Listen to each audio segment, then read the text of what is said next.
But you can extend your blessings to all people, because this inner power is divine and not satanic.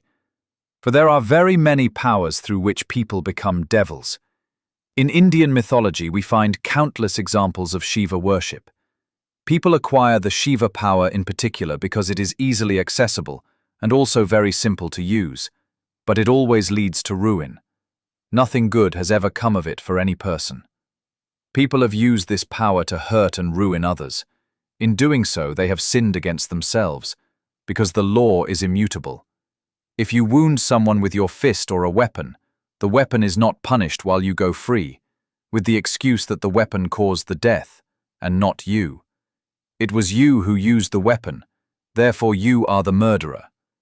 If you put the dark powers of evil into your service, then it is you who will be punished, because you have used these negative powers. You bear the full responsibility, and those negative powers are so immense that they enable you to commit very, very terrible sins. Very, very, very terrible sins, and then you will be truly grave sinners.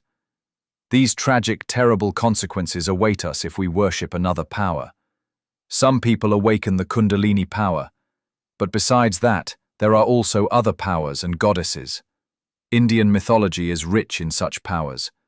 But here too, some people have taken to practicing a Shiva cult, some Shakti cult, or other mother cult. These are thoroughly devilish powers that grant us certain powers. Then people think they have attained something special and are favored by fortune. But they are only being singled out so that they become terrible devils who plunge themselves and others into difficulties.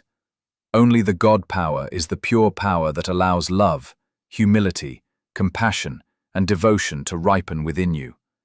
Then you will wish for nothing more than to make your fellow human beings happy, to bestow gifts upon them, and to serve them. Here, Sant Thakar Singh presents the true nature of the deities in a very clear and understandable way, even using the word satanic in this context. This is noteworthy, since the entity called Satan in Christianity does not exist in Hinduism. He explains that nothing good has ever come to anyone through the worship of Shiva.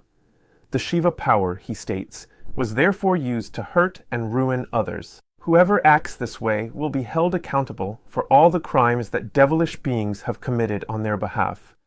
He emphasizes that these negative powers enable people to commit extremely terrible sins.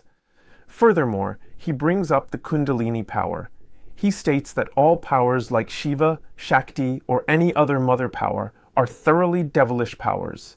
To make use of their services, he claims, would lead to transforming oneself into a devil who brings trouble upon oneself and others. Information of this kind will not be found in the teachings of Sant Thakar Singh's successor. He praises the Shiva power and the mother power in the highest possible terms and presents them as faithful servants of God, who work only in harmony with His will, thus submitting to the divine order. According to him, any harm and destruction they cause would only occur in accordance with this divine order, but never out of malice, because, in his view, they are purely good beings. This corresponds to popular beliefs, but stands in very clear contrast to the statements of his master, Sant Thakar Singh. One possible explanation is that the negative power was abolished or transformed by his successor, so that it no longer exists in this terrible form.